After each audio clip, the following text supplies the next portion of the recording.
Come on, come on, come on, come on, come on, come on, come on. Let's go, let's go, let's go, let's go. Traffic Avenue, the show for me and you. Mondays to Fridays, ooh, the Traffic Avenue. Traffic Avenue, the show for me and you. Mondays to Fridays, ooh, the Traffic Avenue. Oh, flex. Buckle up and join the best. Let's see, relieve your stress. So yes, let the music soothe your soul and keep it going just to refresh. Buckle and enjoy the ride from 2 to the half of the 5. Mondays to Fridays happening live. Where we gon' have a ball, you can text your guys.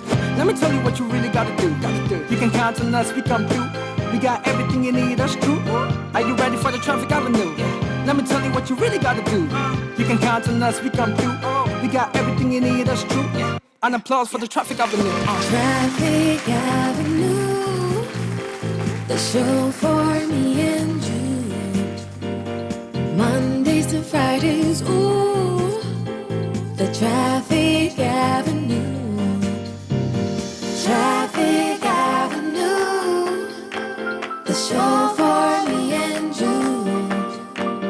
Mondays to Fridays, ooh, Traffic Avenue, oh yeah.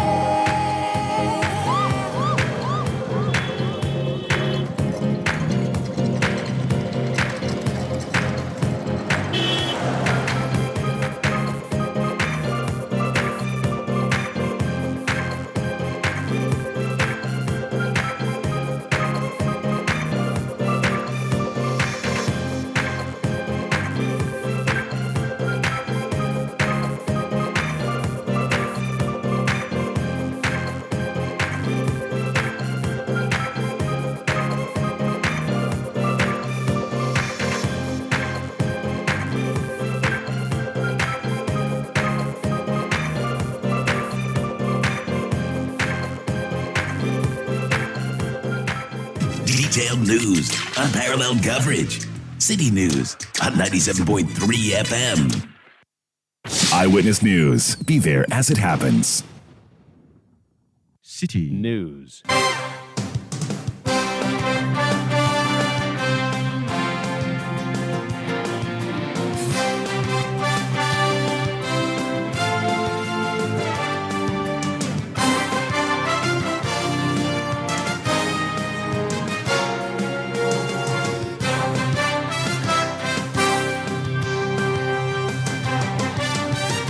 It's 17:30 GMT. This is Eyewitness News on 97.3 Citi FM. I am Umaru Sanda Amadu. And tonight I'm here with Akusia Ochre.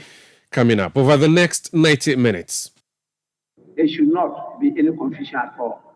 The party is still in control, and the party will lead the process to designate or appoint the leaders of the caucuses in the House. Speaker Alban Sumana Kingsford Bagman settles the confusion on who can appoint a leader for the majority caucus in Parliament, stating that it cannot be the sole prerogative of the NPP MPs. He says the NPP as a party must make an input in who becomes the majority leader or the leader of the caucus. However, his deputy, Joseph Osewusu, who actually raised that issue first yesterday through a press conference, disagrees. We'll be having the debate and the decision of the speaker here on Eyewitness News. Also coming up, security beefed up in Osino in the eastern region after a clash between students of the Presby Senior High School and community members led to the death of one. And later on Eyewitness News, we'll take you to the northern region where another issue of senior high school problems. Kalponi Senior High School housemaster reported for alleged negligence in the death of a student, similar to what happened at Ibri Girls in the eastern region. Stay with 97.3 Citi FM for more on this and many other stories on Eyewitness News. And in business, Average rate of unemployment rises to about 15% in the first 3 quarters of 2023. That's in 50 minutes from the Citi Business Desk. Eyewitness News is live across Ghana on a host of affiliate stations. If you're leaving Accra and wondering how to listen to Eyewitness News, I'm going to give you a number of media houses that are bringing you this broadcast that you can tune to. If you're headed for the Upper West region, you can tune to Tungsong 97.3 FM. They are based in Wa. You can also tune to 96.1 FM. That's Jirapa FM. They are based in Jirapa. In the Upper East, we are live on Quality FM 88.7 in Garu. In the Northern region, you can tune to Radio Bimbila via 91.9 FM, which is based in Bimbila. In the Volta region, we are live on Revival 99.3 FM in Tajevu and VOV Radio 95.7 FM in Hohwe. In the Ashanti region, we are live in Kumasi on Focus 94.3 FM and Orange 107.9 FM. In the Bono region, Eyewitness News is broadcasting via Greener 95.9 FM in Sunyani. In the Western region, we are in Takrady on Beach 105.5 FM and Sky Power 93.5 FM. In the northern part of the region, we are live in Takwa on Adwinpa 100.7 FM. Do send us your messages in response to the stories we are bringing you. 0549 986 996. That's a WhatsApp number. 0549 986 996. You can go on X and drop your message using the hashtag Citi Newsroom. My handle is @Umaru_Sanda. You can also send your message to @Citi973. We are live on YouTube, which is CityTube. We are live on citynewsroom.com and the Citi News app. We are also on Facebook. You can watch whatever is happening here in the studio. It is 97.3 Citi FM. That's the station. We are broadcasting from Adabraka in Accra. My name is Umaru Sanda. I'm here with Akosua Otri, who brings us our first story. Akosua. Let's go to Parliament, where the Speaker, Alban Bagman, has clarified that the Majority Caucus in Parliament does not have the authority to independently appoint its leaders without the involvement of the political party overseeing the process. Bagman made the statement during a parliamentary session clarifying the protocol for appointing caucus leaders within Parliament. All this clarification by the Speaker comes at a time when reports indicate that the ruling NPP is planning to change the leaders of its Majority Caucus in Parliament. He underscored the crucial role of the political party in guiding and influencing the selection of its leaders within the majority. Discipline is discipline. If we are prepared to do so, all these rules, you will see you reap the benefits. And you see that we really made great progress in these new rules. And at the last orientation, this was acknowledged, and members quite appreciated the direction we are going. So I'm surprised that there are some interpretations that have been placed on them. But truly, it's because of the differences between these rules and the former rules.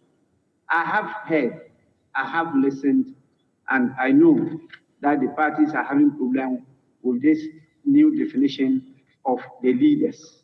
That is only where this confusion is coming from. The old order referred to party or parties. But this new one is not referring to a party, but caucuses.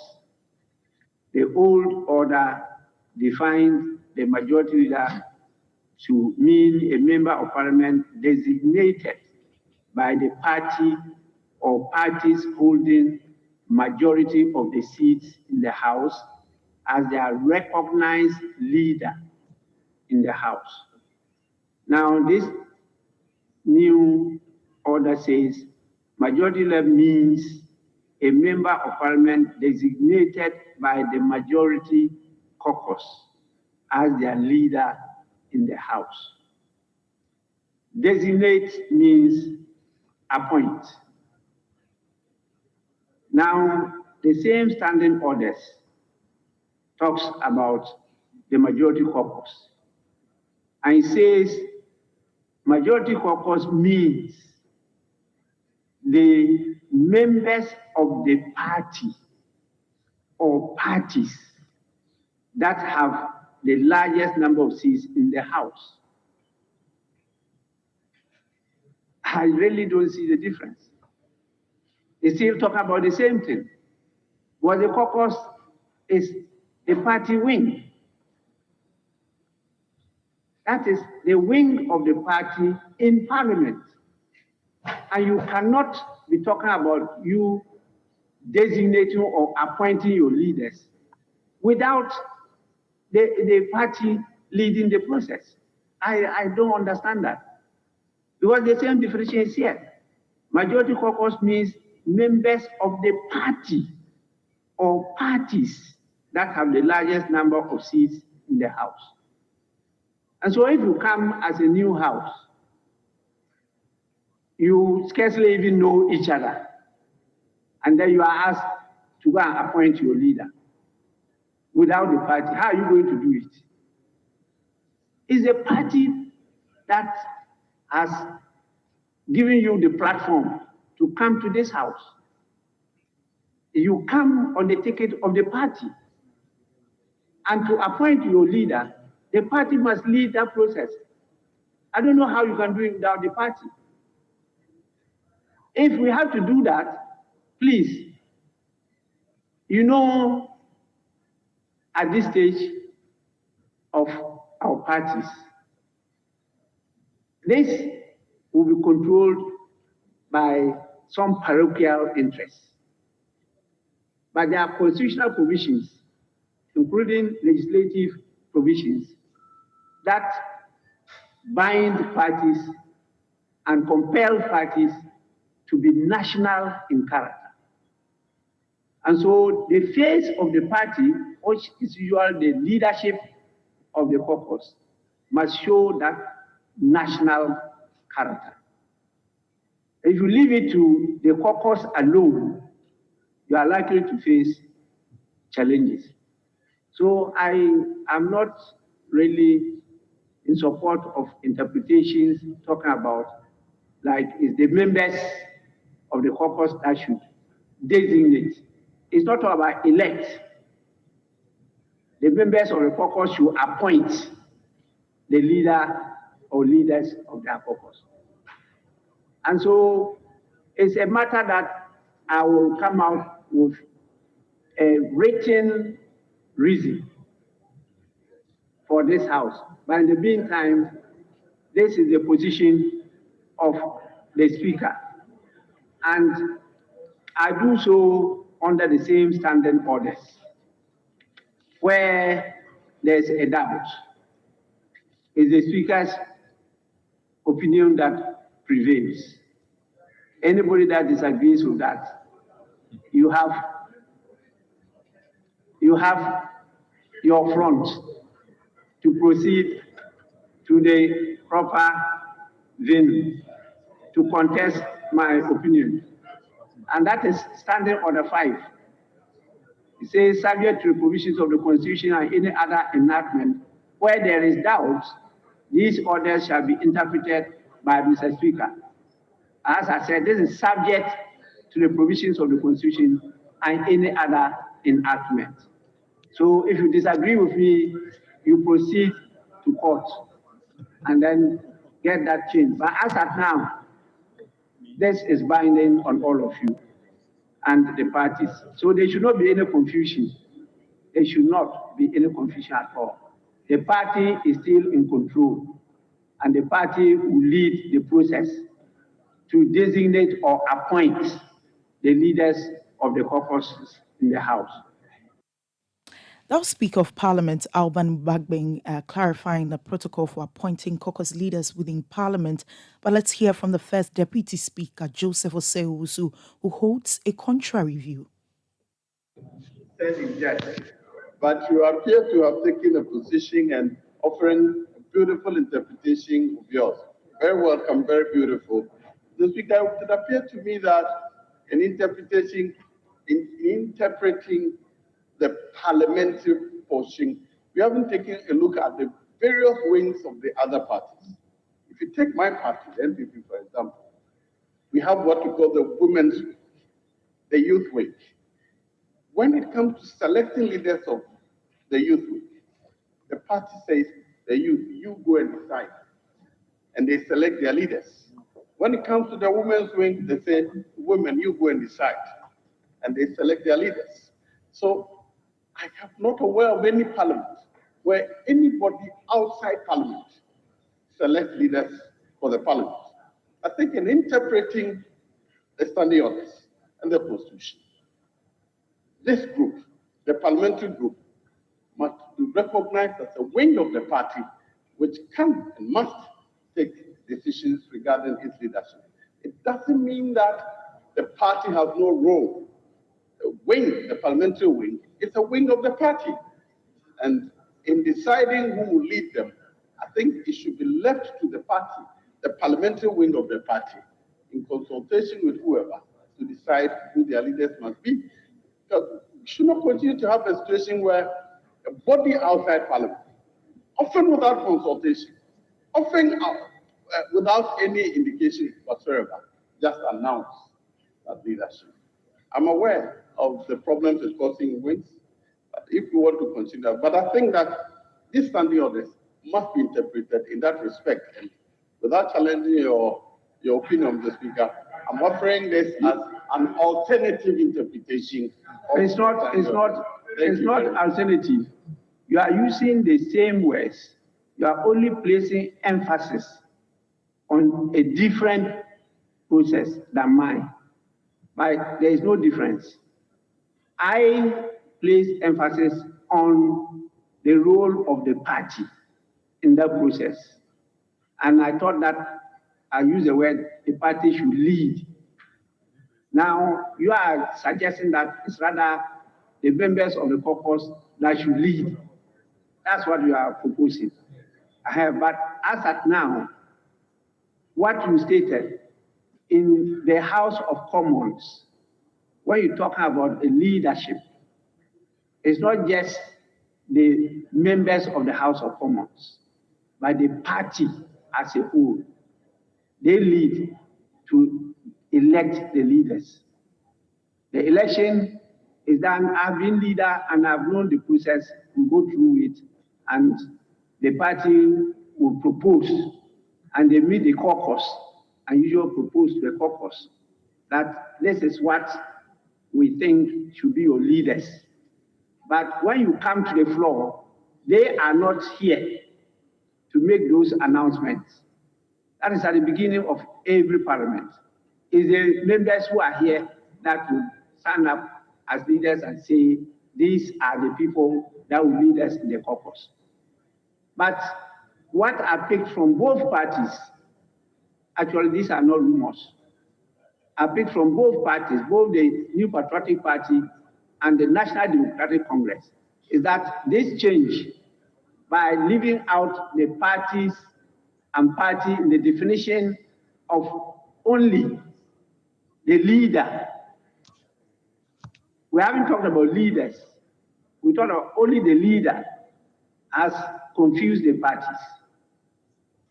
And both parties have discussed this already. And I know the parties are still having it as business to be discussed. And I know the New Patriotic Party will continue that discussion today. And as Speaker, this is my position. That was First Deputy Speaker of Parliament, Joseph Osei-Owusu. So it's quite interesting there. The Speaker deciding and saying if anyone disagrees with him, go to court and get a determination there. Joe Osei-Owusu, we do not know if he's going to go to court based on what the Speaker has ruled. He disagreed with the ruling, but the ruling of the Speaker holds for now. And the position of the Speaker is that you cannot choose a leader for your caucus in Parliament without the intervention of the party that you represent. And so that's actually the debate that is ongoing. We'll go back to the House of Parliament and do some interviews after this. Please stay. Eyewitness News. Be there as it happens. You know, Papa, see that? And it's rickety car. Hey, Papa! Bobo, so how be your engine now? It is half man, half amazing. Thanks to Quartz and you can feel better energy. Can't touch this. Actually, guys, so Sancho's engine just died like that. Yes, so Somebody managed to convince him that there is a better engine oil than Quartz, and he switched. Sancho Panza. Now, which engine oil can be better than Quartz? No other, my guy. Quartz with its age-resistant technology, it keeps your engine Younger for longer. Now you know. Have you guys seen the new bottle design? It's superb. Quartz 9000 from Total Energies there improves fuel efficiency. Why do you think Mr. Mane and Logoso have taken the Quartz Nation movement World Cup like that? Sorry. Chairman. Quartz. Keep your engine younger for longer. Do you care enough about your business? Then it's time to make a transition to renewable energy and energy efficiency solutions. Visit the AGI Energy Service Center and talk to us. AGI ESC cares about business growth. That is why we're here to assist industries cut production costs through energy savings. We provide you with solar feasibility studies, energy audits, energy efficiency trainings, and financial advisory services. Visit agiesc.com for more information or call us on 0507 977 902, an initiative of the Association of Ghana Industries in partnership with the German Development Corporation, implemented by GIZ. Are you struggling with navigating the complexities of modern relationships, family differences, office stresses, and everything in between? Whether you're single, in a committed relationship, or simply seeking guidance on self-discovery, Sister provides you with the tools and knowledge to thrive in your relationships. Join Chris Carter and her sisters as they navigate honest conversations, heartfelt stories, and expert advice that will foster a sense of community and sisterhood. Together, they'll tackle the challenges and triumphs of love while celebrating the unique experiences and perspectives of women everywhere. Tune in every week on Thursday at 7 p.m. on 97.3 Citi FM and Friday at 9 p.m. on Citi TV as the sisters explore the intricacies of love, share personal stories, and offer practical tips for building healthy, fulfilling connections. Sister is proudly sponsored by Gino. Gino truly cares.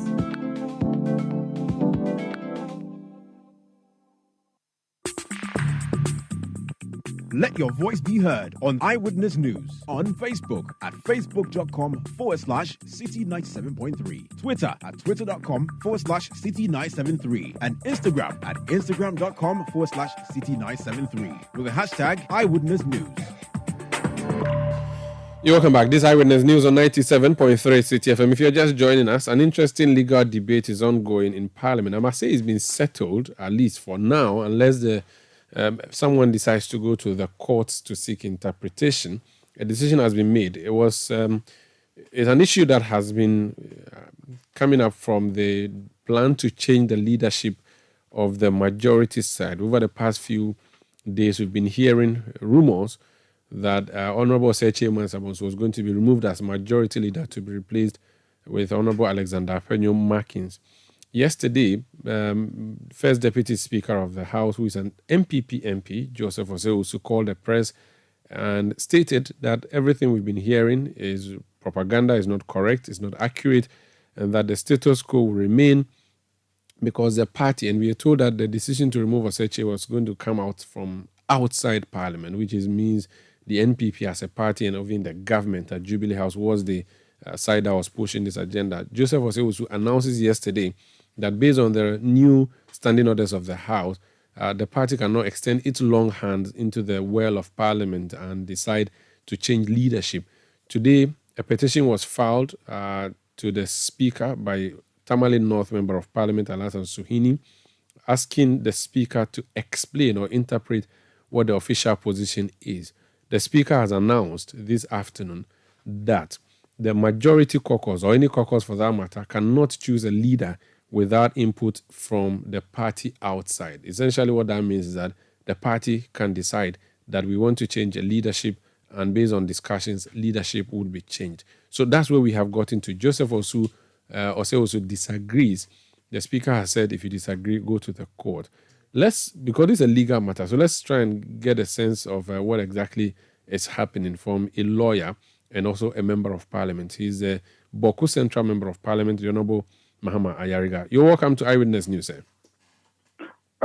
Good evening, Morisanda. I know that this particular one may not necessarily concern you, but for the future or for purpose of the future, it would concern you because whatever is decided today would bind on your caucus as well. The speaker's position versus his deputy's position, it leaves some confusion in our mind, but the fact that the speaker's word is final, should we say that effective today, majority or minority caucus cannot make any changes to leadership without the input from the party outside? What is the interpretation, please? Well, I think that if you listen to the speaker and you listen to Honorable Joseph Oseusu, the first deputy speaker, they are all saying the same thing.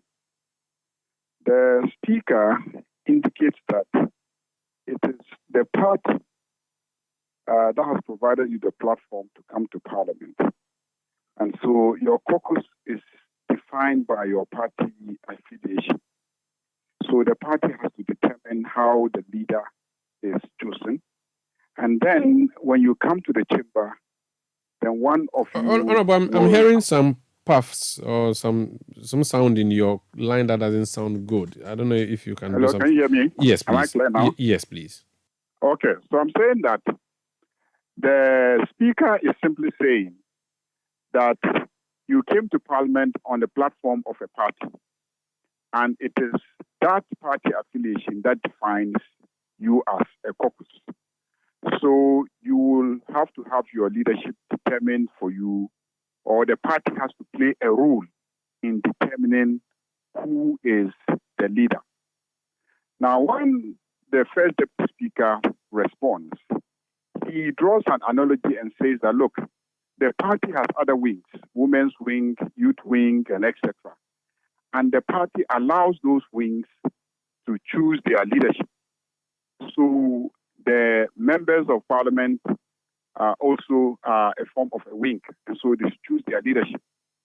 Implicit in that argument is an acceptance that it is the party that will decide how that happens, because it is the party constitution that says that the youth wing will have its leadership chosen at a youth congress. The women's wing will have its leadership chosen at a women's congress. So let it be the party's constitution that says that those who are elected on the platform of the party, before they go to the house to be sworn in, should meet and also elect their leader. That is the party's decision. So to the extent that the party hasn't come out with a definite mechanism, but gives itself the latitude to use the Council of Elders or National Executive Committee or whatever to come to a determination as to who should be the leader, Parliament will wait and then the party will communicate that to it through a caucus that has been elected to Parliament. So they're all saying the same thing. So what Honorable Joe Oseusu should do rather is to go back to his party and get his party to come out with a clear mechanism that gives the members of Parliament who are elected on the ticket of the party greater say in the determination of who becomes their caucus leader. So that becomes an internal party constitution arrangement. So the way I understand both of them, they are saying the same thing. Yes, so yesterday... Okay, land. Yes, so the battle should be an internal party battle, both in the NDC and the NPP and all the other parties, to give greater room to those elected on their ticket to determine their leader. But you cannot have a situation where the party, after giving you a platform to be elected to Parliament, you come and say that they have no role whatsoever in determining, your leadership and the direction and etc. So that for me is something that they should go and deal with as an internal party matter. Yesterday, when I spoke to the Member of Parliament for Subin, he said the issue was a matter of law and that the standing orders of the Parliament draw their strength from the Constitution, and that if the party's constitution is not in agreement with the standing orders, which he sees as an extension of the Constitution, that party constitution, whatever provision it has in there, is null and void. So he says that the party constitution says the party would choose a leader for the caucus, but the standing orders, the newly revised one, says no, the leader should be chosen from among the caucus by the caucus. Do you get a sense that is a matter of law that should be interpreted in the way he's interpreting it? Not really, because the standing orders does not talk about election. The standing order talks about designation. Now, to designate somebody is not the same as to elect a leader. That is what the speaker tried to interpret today, to say, look, to designate is for one of you to get up and say that this caucus, has chosen a leader and this person is the leader, or the party has chosen a leader for our caucus, or in consultation with our party, we have a leader and the person so designated is XYZ. So the standing order doesn't spell out the mechanism. No. The standing order just provides a platform for who tells Parliament who the leader is. And that, unlike in the past where a letter will be written by the party to the speaker saying that this is the person who is the leader, the position now, as speaker has interpreted it, is that you go and do your homework with your party and determine your leadership. Then one of you comes to communicate to the House that this is the person who is being designated as the leader of our caucus. So that leaves the parties the responsibility to now go and then iron out the mechanism as an internal party rule issue. So pending, let's say, constitutional amendments by the various parties, the National Council, so the Council of Elders or the Executive Council or whichever body fills in the space to fashion out rules and then later have it, adopted at a convention, can in the interim develop a mechanism for doing so and then instructing somebody to go and then do the designation in Parliament as interpreted by the Speaker. But you can't really have a situation where the political parties don't have a hand at all in determining who the leadership is. Like Speaker indicated, often you come to Parliament, you don't know each other, and etc. I mean, how do you even, among yourselves, decide who is going to be the leader? You came on the ticket of a political party, and then they have to give some direction as to who they think should lead, And so let's not have this, new standing orders give this wrong impression that the parliamentarians have become so independent and autonomous from their political parties that they can go and sit and decide to do whatever they want to do. Don't forget that the Constitution itself makes provision for the creation of political parties, recognizes political parties, and recognizes political parties as one of the platforms on which you can run to occupy, a parliamentary seat. And so it shouldn't be as if the Constitution doesn't know anything about political parties and doesn't know anything about the role that political parties play in creating a platform, in sponsoring candidates, in having the candidates, supported to win elections, and then coming there to. That is why the Constitution says that when you attempt to cross carpet from one party to the other, automatically you lose your seat. So the Constitution is very aware of the role of political parties and its special place in the constituting Parliament. And there's no way that the Constitution will assume that when the parties go through all the stress of creating platforms for you to get elected, then all of a sudden they wash their hands off and have no control whatsoever over you. The issue of designating a new leader for the caucus. In the past, it would be a letter written by the General Secretary of the party communicating that to the Speaker. Now, in this particular instance, how is it going to look like? Whose letterhead is going to be used to write what letter, to say what to who? Is it not a bit tricky? No, it's not tricky. Don't forget, like we said, that parties still have control over their individual parliamentarians. They have. They can fashion out a mechanism by which they engage them, they meet them through consensus building or whatever mechanism. They agree on who the leader is or who the leadership should be, and then they designate somebody among them to come and then, announce to us in Parliament that. So that will be done. That will be done during sitting. That's what you exactly think should happen. Yeah, during sitting. But can someone just get up and start speaking in the chamber?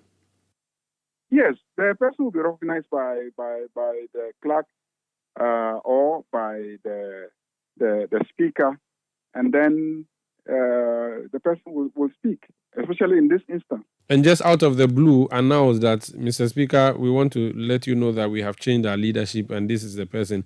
How do you know that this has a buy-in of all the members of the caucus? Because in this particular instance, it appears the MPP side is divided. The current leadership is there's a group that wants the current leader to go, another group supporting another person to be the leader. Where are they going to get a consensus from, and who can really come up? How did the current leader get designated as a leader? So how about if those who are in the chamber today now get up and also say, well, you came under the old standing order, which said the party should indicate the leadership. Now that we have a new standing order, which says that the person should be designated by the caucus, can we all meet and then now designate who should be our caucus leader? So the situation you are raising could happen in the reverse, where somebody will get up to them and say, well, majority leader, it was the party that mentioned you as a leader. We now have a new standing order. So by your own interpretation, the party no longer has a role in determining the leader. So it means that you cease to be leader. So but the retrospective nature of law does not work. You know that. So you cannot just come and strip the person of their leadership because they were appointed using a law that is now archaic. The law doesn't work like that. No, the new law has to make a transitional provision and say that those who were selected as leaders by their political parties, upon the coming into force of this new standing order, shall be deemed to be the leaders. So if there's no specific provision to that effect, anybody can raise this issue. And so the confusion that you think that an alternative interpretation will provide can still arise under this scenario. So I think that another issue, if the change in leadership is supposed to be done by the majority or the caucus itself and without the intervention of the party outside, who can trigger that? I mean, how can you trigger a change of your leader in a group when the leader is really the leader of the group and leads the pack? Can you really and can you really rise up and make that proposal without creating enmity? And if that leader succeeds in remaining at post, you, the one who came up to oppose him, you may run into troubles, don't you think? Indeed, I think that this argument just supports the proposal that is something that should be left to the political parties to determine and find a way of getting their members in Parliament. Okay, that's what was done. That was what was done in your party's case recently, but that was very unpopular. And I have been told that many people amongst your caucus are still angry with what happened. It means that cannot be a solution too, because clearly it wasn't when your party made that announcement, hoping that the party could give an order and everybody is whipped into line. But that didn't work. And if that happens now, it can still not be a solution. It can only make it worse. Anytime that there's a change in leadership, there's always some some consequence, in the sense that those who are removed will be unhappy, those who have been brought in will be happy, supporters of those who have been removed will be unhappy, those who support those who have been brought in will be happy. I mean, that is the nature of the job. A reshuffle was just done. Ministers were removed. Those who were removed were sad. Those who were brought in were happy. So it is the nature of politics that there will constantly be change. If there's an election and then those who are voted out will be unhappy, those who are voted to win, are happy. So it happens all the time. I mean, that is it. But the issue really is that there must be some mechanism that ties you to your political party.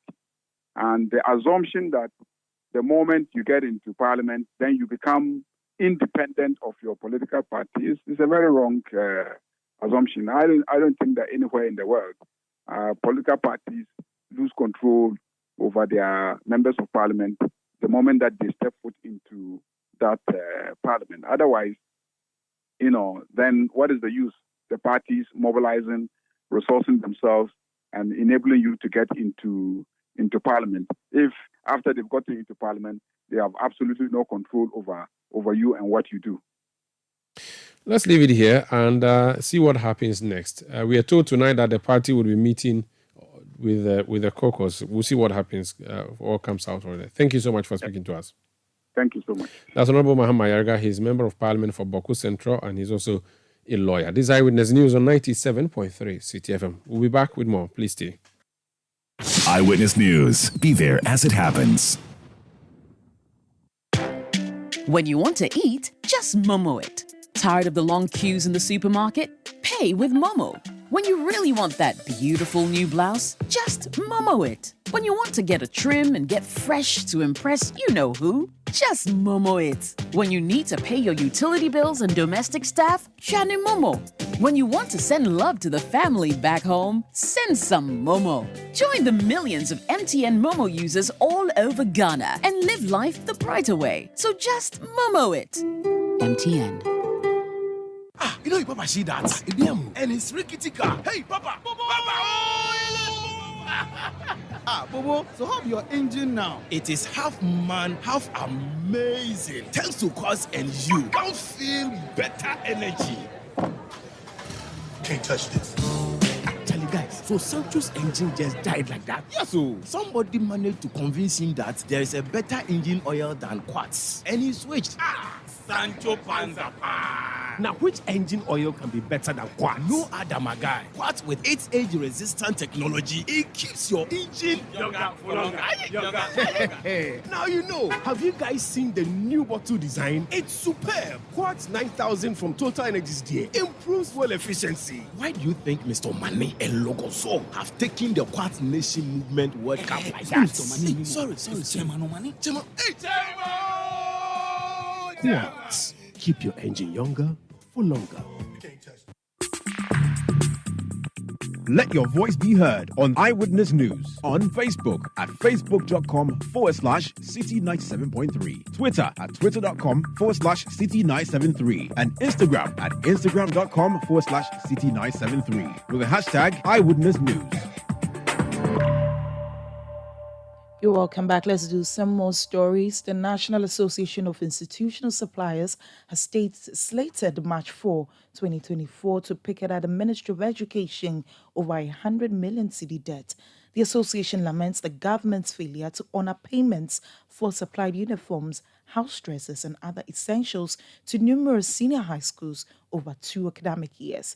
Addressing the media, the group's spokesperson, Emmanuel Aibo, indicated their resolve to explore all available avenues to ensure the demands are met. We, as an association, have had an extensive engagement with the government on these challenges that we've actually cited.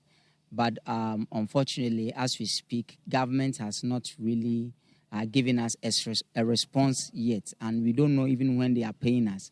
The price quota is too low for us, as we have indicated in our press conference. And we are also asking the government to actually reconsider giving the awards back to the schools, the supply of PE kits, and then the stationaries. government should give it back to the schools. So we are, by this press conference, stating that if government does not listen to us, we are going to picket on the 4th of March coming. That is a few days from today. We'll be picketing at the Ministry of Education. Yes, we have notified the police, and as we speak, yesterday we had an issue with them. We are finalizing with the modalities, hopefully before the close of this week. The spokesperson for the National Association of Institutional Suppliers, Emmanuel Aibo. Now, the Ministry of Education is in discussions with the Electricity Company of Ghana to prevent future disconnections in senior high schools across the country. All this comes as the ECG cut off power supply to Accra Academy Senior High School due to an outstanding debt of 400,000 Ghana cedis. Or the government has allocated 5 million cedis to partially settle the outstanding debt. A spokesperson for the Education Ministry, Kwesi Kwarteng, stated that there are ongoing discussions to avoid a recurrence of such disconnections. Regarding the power cut issue at Accra Academy SHS 2 days ago, what is important is that currently power has been restored and students are going about their normal duties, and teachers as well. But of course, it is important to know that the Federal Secretariat operates under a structured payment plan for utilities across all schools. And when I refer to all schools, I'm referring to secondary or senior high schools in Ghana. Specifically, ECG submits a consolidated bill, and then we process it and pay it on quarterly basis. And so it is very important to emphasize that these bills are not settled by us individual schools, but they are rather settled collectively. So therefore, any disconnection logically should have affected all schools rather than isolated schools or being selective for that matter, the Accra academic case. And so clearly, one can reasonably suggest that there is a potential discrepancy between ECG headquarters where payments are made and these local operational units responsible for disconnections. But of course, as leadership, what is most important is that we are engaging them to make sure that we reconcile and make sure that this does not happen again. Our spokesperson for the Education Ministry, Kwesi Kwarteng. Talking about education, we're receiving reports that a student died at Kaponi Senior High School in the northern region in Tamale. To be more specific, we're told that the student died as a result of what people are calling negligence, and somebody has already been reported to the police to deal with that issue, the criminal negligence aspect of that story. EduWatch is an education think tank. It's very worried about this particular issue, the state of affairs, because a few weeks ago we heard again that another student also died at the Ibri Girls School, and we are told it has to do with negligence of someone who was supposed to have acted timeously. EduWatch is worried, and we've called up Kofi Asare, who is the head of EduWatch, to speak to on this particular matter. Sir, you're welcome to Eyewitness News. Hi, good evening, and good evening to your cherished audience. So you've issued a statement. What is your reading of what could be the problem? Is it an issue of negligence, or there's a bigger problem than simply a teacher not allowing a student to go home? I think basically it's an issue of the lack of adequate facilities at the school to take care of the immediate health needs of students. Because our preliminary investigations revealed that if there was a ready vehicle available to transport the students to Tamale Teaching Hospital, this wouldn't have happened. But as the case was, we are told by our sources that the sick student was left in the care of other students who were asked to take him to hospital. And it took a long time before they got one of these yellow vehicles. And so by the time they got to the hospital, it was almost too late. That is the account we have from our sources. And so it means that our schools, have serious challenges when it comes to referring students to the nearest hospital. They are unable to even transport students. And the issue of the lack of professionals in our sick days and the lack of medicines in our sick days is also another prominent one, which is not only restricted to schools, lower category schools, but even higher category schools. And that is why we have called for a comprehensive audit of all sick bays, the facilities, the personnel, and most importantly, the systems for administering primary health care in our senior high schools. It is based on that audit that the Ghana Education Service can reform the entire health delivery system in our schools. For now, I think that there's a huge deficit in terms of the resources, the human resources, material resources, and the facilities and services required to ensure that our schools are very safe for both staff and students. Do we not have a policy on school health centers? What is the general? Is it a school project where a school can decide to put up a clinic or a sick bay, or there is a general policy in the education service that says we must provide these at all places? I have not yet come across any such policy, and neither have I come across a case management guideline that says that if someone complains of headache, they should first report to the house, the health prefect. Then it goes to the house master. It goes to the sick bay, and then if it is beyond a particular condition, it is taken by someone to the nearest hospital. There is nothing documented like this in our schools, and so it is always a matter of discretion, common sense, discretion being applied, and whenever resources are not available, whenever human discretion is abused, then it leads to, among others, such fatalities. There are no documented case management protocols in our schools. There is no accountability within which such case management are subjected to, and there is no coordinated system. And that is why we are calling for we've been calling for this since COVID, but we haven't seen anything. We've seen about 7 or so deaths in the past 2 years. We've seen 4 deaths in just February alone, 4 deaths. We've seen 7 in the past 2 years. And I believe that this will be a wake-up call to the GES to accelerate whatever discussion they're having with the Ghana Health Service, and ensure that, 1, facilities in our schools are fit for purpose to provide primary health care. 2, that every school has a dedicated vehicle that can transport students to hospital if need be. 3, that the National Insurance Scheme works in the sick bays of schools, because there are many schools where the NHI doesn't work. You have to buy your own medicine when you go to the sick bay. So they have to make sure that the NHI is works. And then 4, make sure that the health facilities are well resourced. Now, apologies, I've lost Mr. Kofi Asari. He's the executive director of EduWatch. He was just giving us a position of EduWatch on a press statement that they issued in relation to the death of a student at the Kalpon Senior High School in Tamale, and also the situation that we witnessed in Ibri Girls. This is Eyewitness News on 97.3 Citi FM. Another story we have eyes on is what happened in Osino Presby Senior High School. There was a clash there where we're told that one person has died. It's a clash between students and community members. Meanwhile, Akosia has some other story for us. Akosia. Yes, residents of Isikafu and Bantem, a suburb of the Atroni Township in the Sunyani municipality of the Bono region, are urging authorities to relocate a long-standing refuse dump that poses a health threat to the community. Or the dump has been present for over 5 decades, and despite numerous appeals for its relocation, no action has been taken. A resident, Felix Mensah, expressed concerns about the situation. There's always some case playing around, and then when it's raised, it leads to the mainstream river down here called Amema.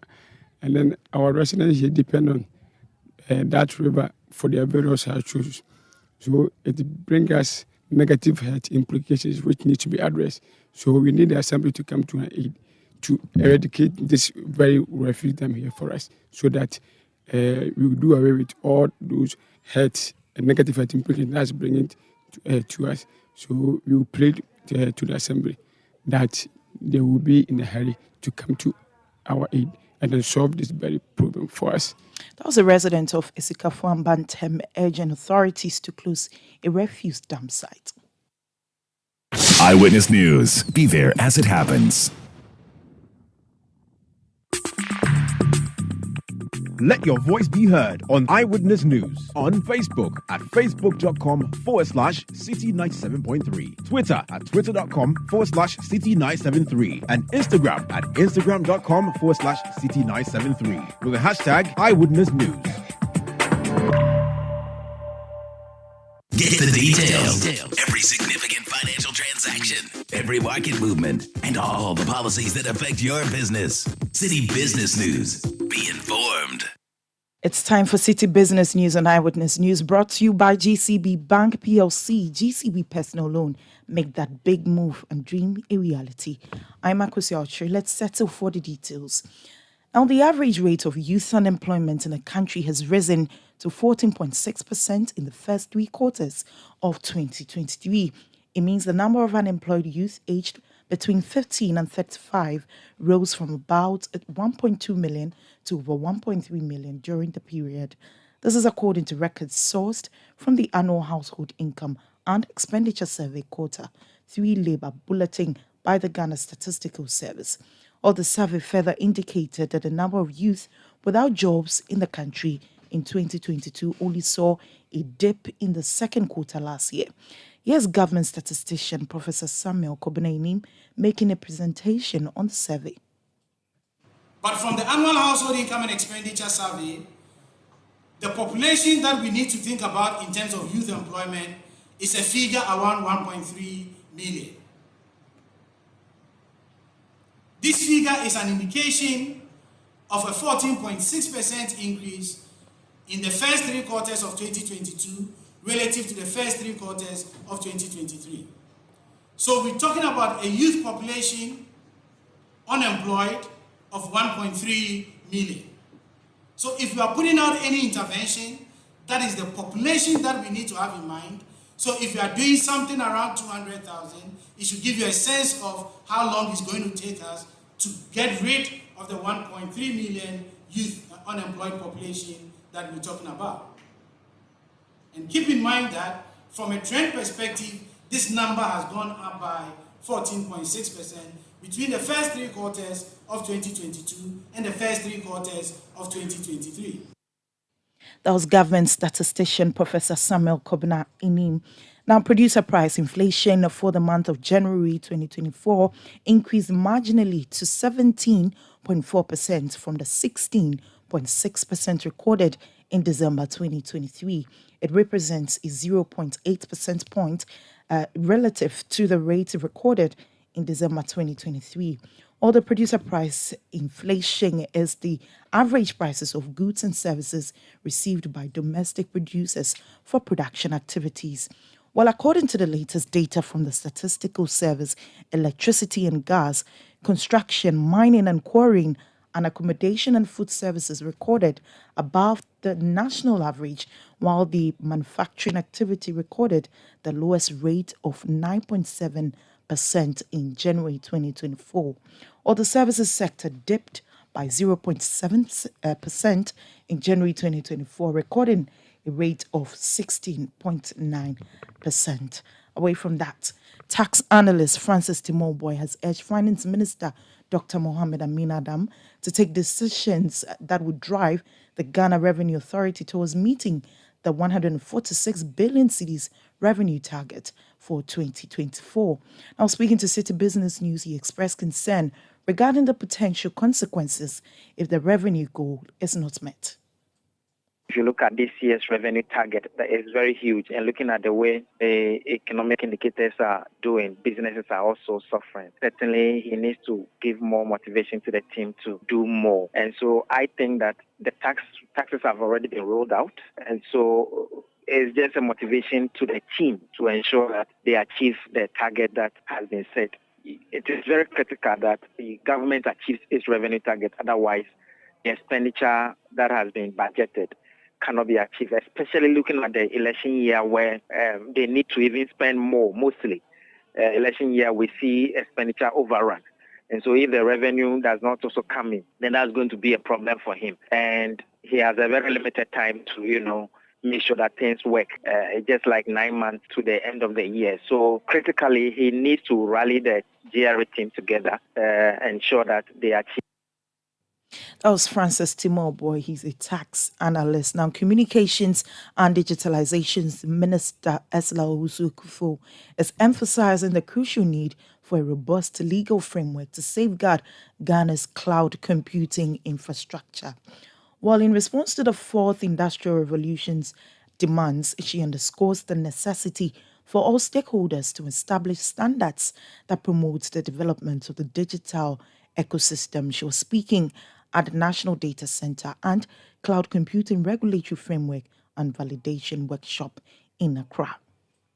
Ensure that we provide the legal and regulatory framework within which emerging technologies will operate. The private sector focuses on profit. And if you're hosting your data in a data center, you have to be sure that it is being protected. Cloud infrastructure normally sits on the data center. And as the technology emerges, we need to provide the framework which will ensure that, one, those operating it have the requisite skills, that the industry is operating in accordance with our law, and that the rights of individuals and companies and the sectors that host their data there are protected. One key thing that we want to promote with this is localization of the data in our country. Minister for Communications and Digitalization Ursula Owusu-Ekufo, and the Director of Digital Infrastructure Skills and Empowerment at Smart Africa Secretariat, Thelma Ifuakwe, added that by adopting a harmonized regulatory framework for cloud computing, Africa's gross domestic product GDP could witness significant growth. So it's estimated that the GDP of Africa can increase to about 180 billion. That's the whole GDP of Africa. It can increase to 180 billion by 2025 if we're able to get our acts together. So this is just one figure that I can give you today. And so definitely putting in measures, regulations, infrastructure to make sure that data is stored in Africa, kept in Africa, even goes beyond just the financial part. There's also the sovereignty. We keep our sovereignty. We are sure no one is spying on us, and we are able to leverage on this data to also have good governance. That was Director of Digital Infrastructure Skills and Empowerment at Smart Africa Secretariat, Thelma Ifuakwe. Finally, economist Professor Eric Osesibe has reiterated calls for financial institutions to explore innovative schemes to help micro, small and medium-sized enterprises easily access finance. According to him, this is critical to transform the MSME sector and help businesses in the country to grow. He made a call at a signing of an MOU for the MSME Innovative Financing Project by the Bank of Ghana. Access to finance has been the critical hamper to growth and the scalability of SMEs in Ghana. We often see that SMEs grow, but more often their growth is more lateral, is more horizontal than vertical growth, largely because we only see many more SMEs coming in, many leaving, but hardly do we see SMEs expanding. The key reason is that many of them often do not have access to finance that are needed to enjoy that growth, that are able to provide them with the vintage capital that will increase their efficiency, increase their productivity, that will help them to scale, to reduce their production costs, and to make them more competitive and resilient. That sort of tailored financing is often lacking. And how do we remove this or address this quagmire that the financing services or SMEs face? That is the critical challenge face. And so if we are looking at transforming that sector and building the productive capacity of the sector and developing the socioeconomic basis of this economy, then we have to remove this constraint from the SMEs.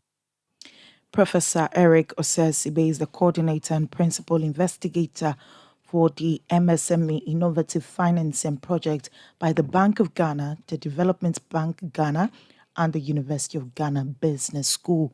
Well, that's how we wrap up today's edition of the City Business News on Eyewitness News. It was brought to you by GCB Bank PLC, GCB Personal Loan. Make that big move and dream a reality. I'm Akosia Ochre. Up next is Point Blank.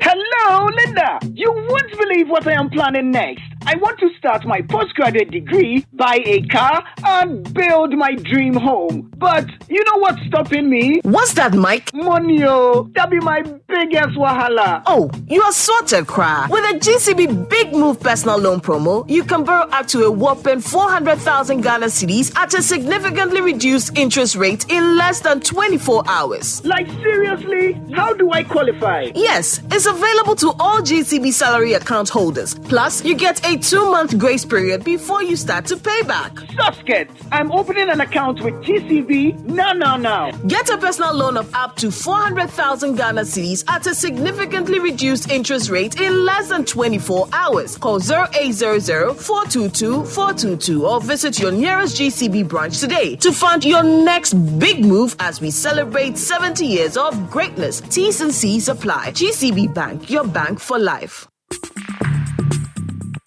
Let your voice be heard on Eyewitness News on Facebook at facebook.com/City97.3, Twitter at twitter.com/City973, and Instagram at instagram.com/City973 with the hashtag Eyewitness News.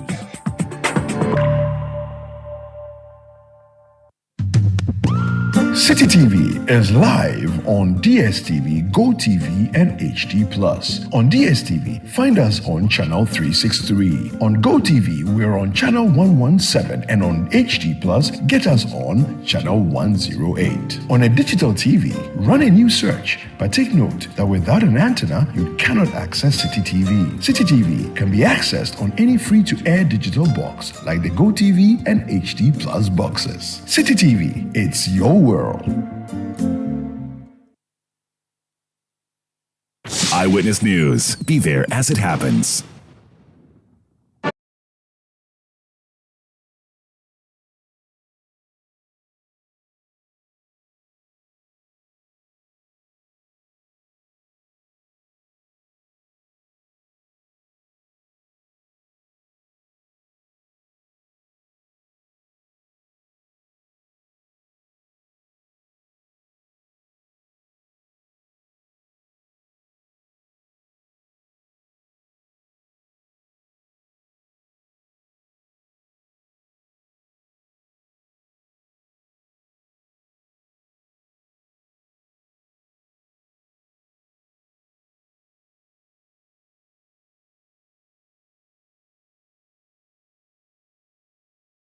This is Point Blank on Eyewitness News. My name is Umaru Sandamando. Tonight on Point Blank, the anti-LGBTQI bill, which is in Parliament,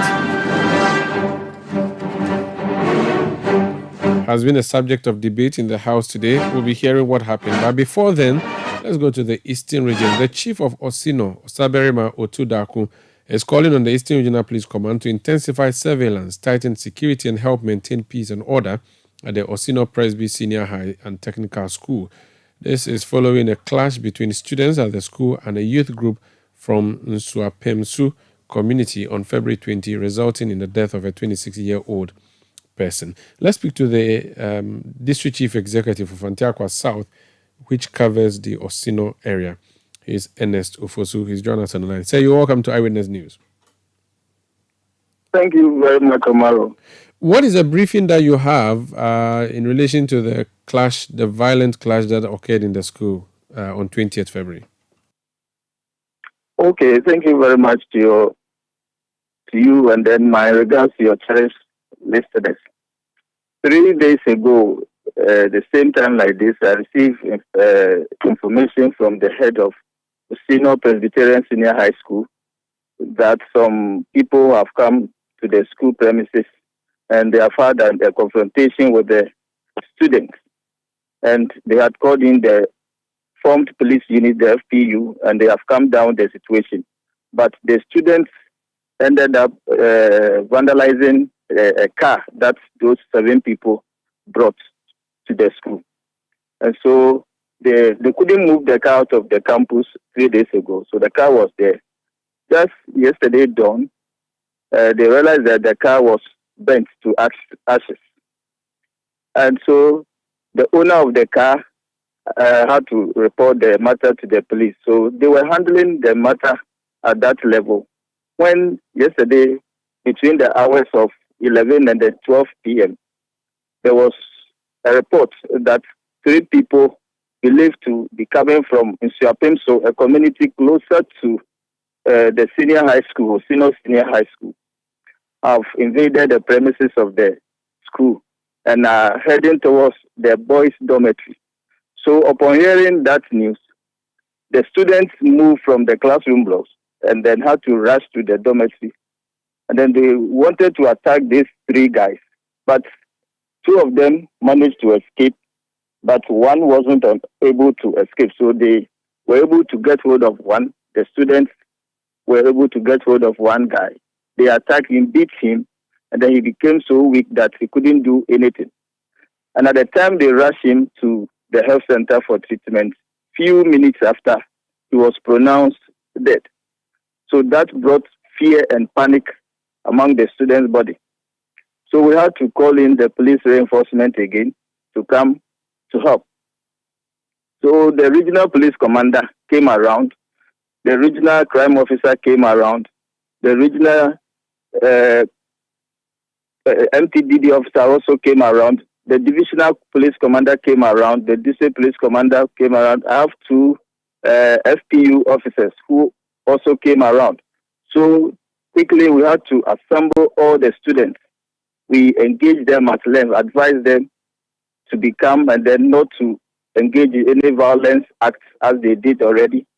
And so after engagement with the students, we had to move together with the regional police commander and his team to the community where a guy who passed on is believed to be coming from. So we went and met the chief and the people of Nsuapemso. We had about 2 to 3 hours discussing with them just to calm down tempest. And in fact, after that meeting, the youth were able to understand that the police, they leave everything to the fall of the police to undertake a strict investigation to ensure that at the end of the matter, everybody will understand and then will come to understand that what happened, justice has been prevailed. So that is what happened. And then from there, we had to move to the family of the deceased to also console with them. So in the evening, same time like this yesterday, we had to come back from Nsuapemso to meet the student body again when they were having supper. The regional police commander also engaged them, and then he told them to remain calm and that the police are there to provide security. Nsuapemso people also requested for security, and so we had to provide them with security. So yesterday, we had some of the police, about 60 of them had to provide security for both the school and then the Nsuapemso community. This morning, the regional police commander again joined us together with the regional education director. We had to move to the school again to assess the security situation based on what happened yesterday. And then today, we realized that the situation is calm. The people of Nsuapemso are also calm. And then everybody is going about doing his normal duty. The students will have to start their examination tomorrow. So everybody is now moving up and down freely whilst they wait to start the examination tomorrow. So now the situation is under control. So parents who have their wards at Osino Presbyterian Senior High School should be assured that the safety of their wards are guaranteed. I see. Now that sounds very reassuring. Do you have to, or do you currently have police personnel stationed in front of the school? Is that the approach you're using, or how are you deploying security generally? We have now a little over 60 police officers. Majority of them are stationed within the school, and then the entry points, the entry and the exit points of the school. And then some of them are also stationed at Nsuapemso, the neighboring community. Some of the security personnel are also there, providing security 24/7. Very well. Thank you so much for speaking to us. Thank you too. That's Ernest Ofosu. He's the DCE for Fantiakwa South in the Eastern region. Let's go to Parliament now. The Deputy Majority Leader, Alexander Penyomake, had been making a proposal for some amendments of the bill before it goes through, the bill against LGBTQI+. Today, he withdrew the proposals that he made after some conversations and debate. So what's the state of affairs relating to that particular bill? Let's listen to the conversation. Mr. Speaker, the Chief Whip of the minority on the Human Sexual Rights and Family Values Bill. Definitely there are several amendments that is in there. One in the name of the Deputy Majority Leader, who is not here, and some in the name of Honorable Samuel George Nate. He is equally not here. So definitely if we could just look at the appointment, the Committee on Selection. My understanding is that it was ready. They brought it up here. We all had a look at it, and then we agreed that that was what we are going to take. But at the moment, the sponsor and then those proposed for the various amendments are not even in the chamber. If you sponsor an amendment to the bill, it is your responsibility to be available to move your amendment. And in particular, this bill, there are times that even the chairman of the committee was absent and members of or sponsors moved amendment, and we made progress. So there shouldn't be any difficulty moving. In fact, you can move the amendment on behalf of the Deputy Majority Leader. Since you know much about it, you can move the amendment. So there shouldn't be any problem. We can make progress. This, Mr. Speaker, we made it quite clear yesterday that the procrastination regarding this bill has to end somewhere.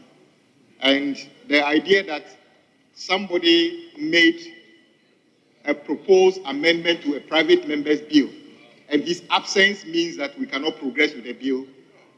There's nothing in our standing orders that gives anybody the right to make a proposal, absent himself, and stop the progress of the bill. So maybe it will be a good idea.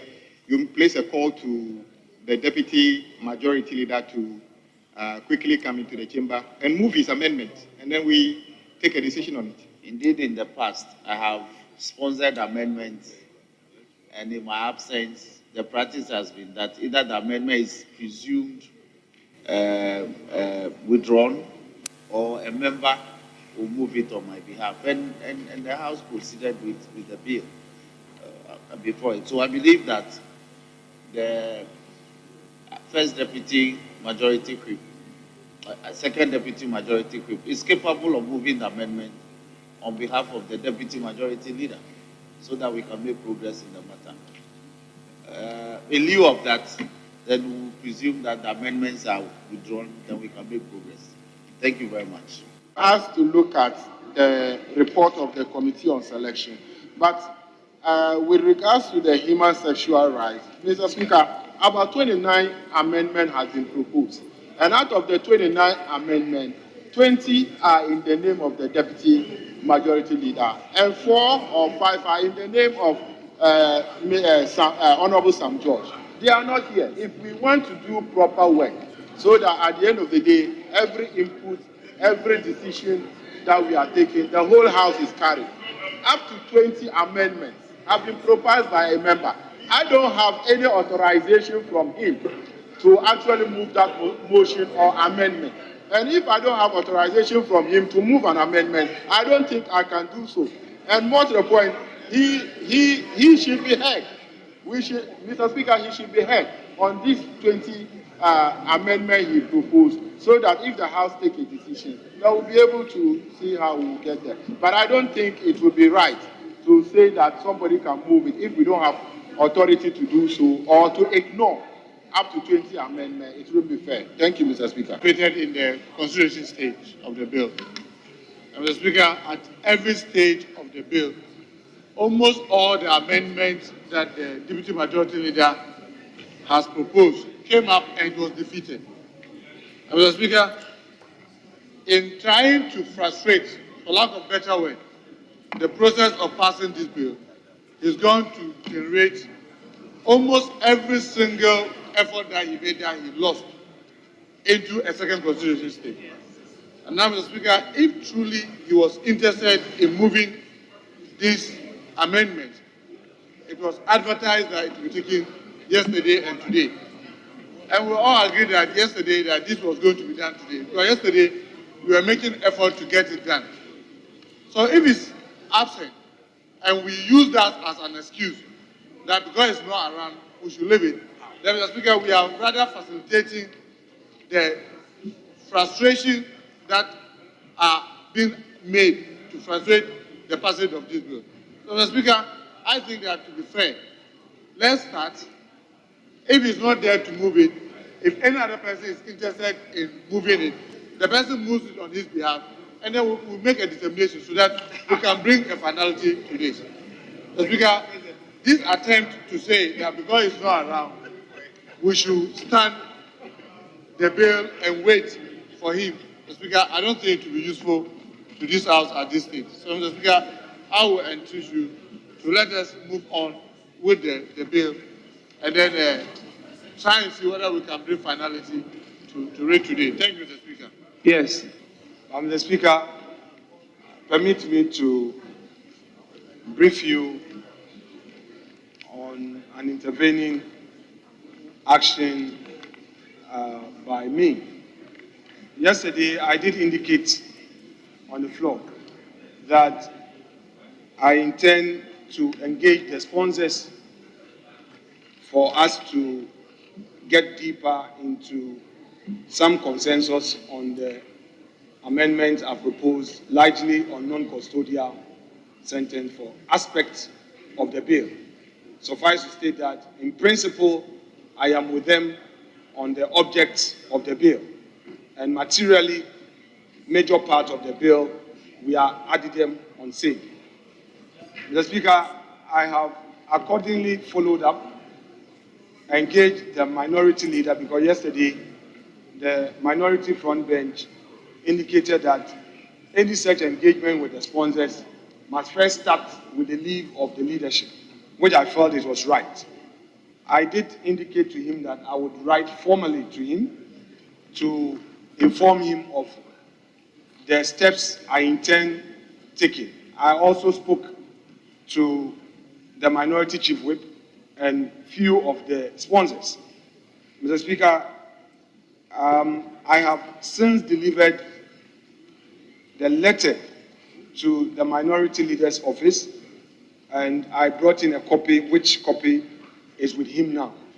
I have also delivered to your good office the original of communication to you, indicating the steps I believe if we take as a House, we will be able to deal with these minor parts of the bill.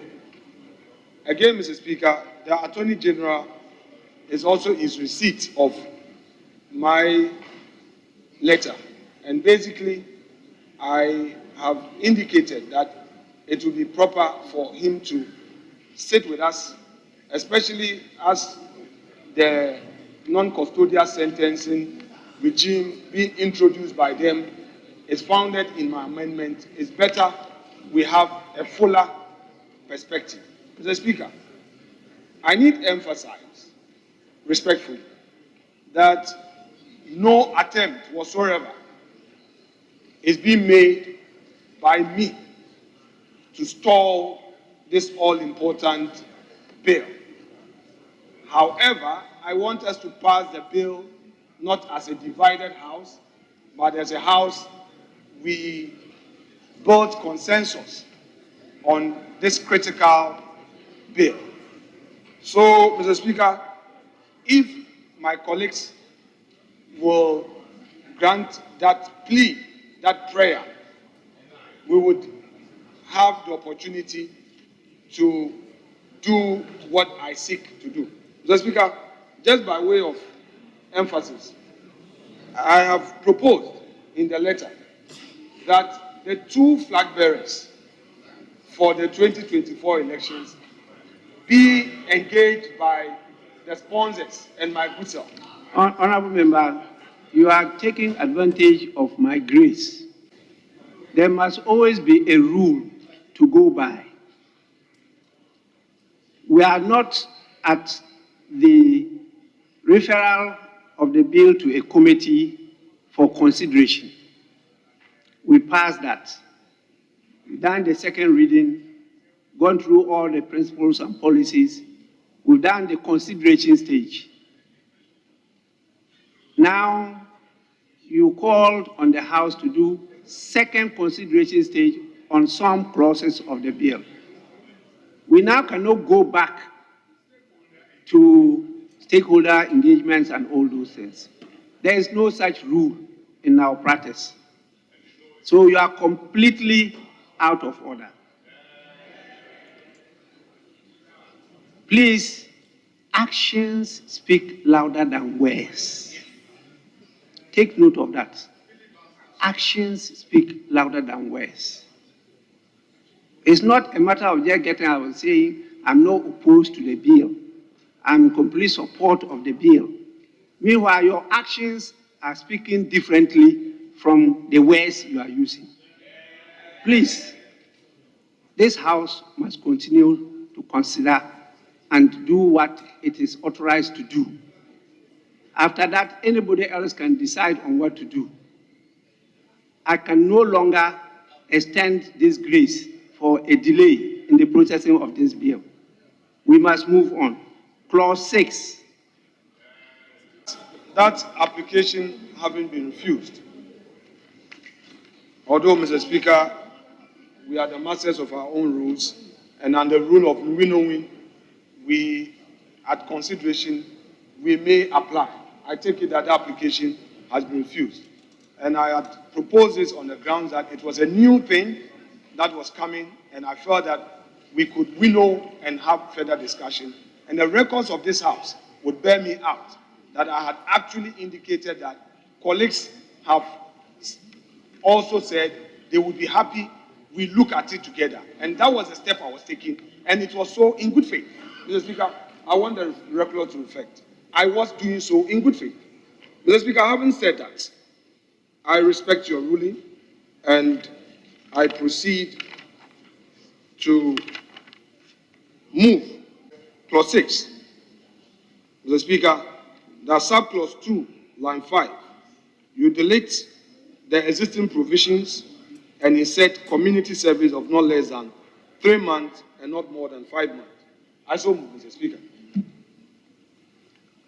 Are all in the same words, the same import, the same spirit. Could we, as a House, take a position on this? And then from there, we can proceed to the other proposed amendments. Yes. The deputy leader.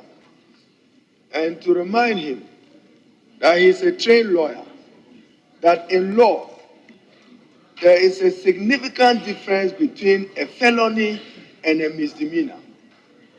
And the words of the sponsors of clause 6 is the use of the word misdemeanor, which he wants to substitute. Misdemeanor ordinarily will mean not a serious crime by any definition. Not a serious crime. So, Mr. Speaker, Parliament is not even asking that this be elevated to a felony, but to a misdemeanor. Therefore, he is completely out of place wanting to reduce this to community service. This is the barest minimum that this House can do to preserve our values as a people and as a society. So he knows, and he knows which of them is weightier in law.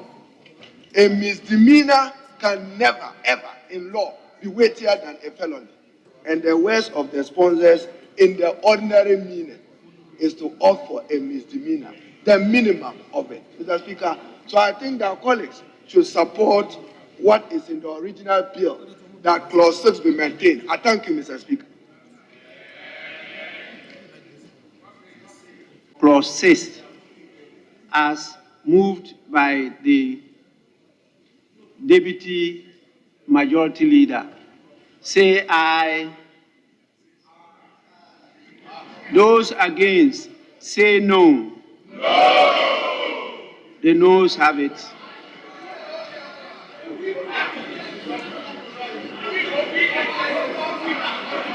Respect of the proposed amendments to clause 6 up to the 16th. And this applies to all those proposed amendments. So I direct that the proposed amendments herein be withdrawn.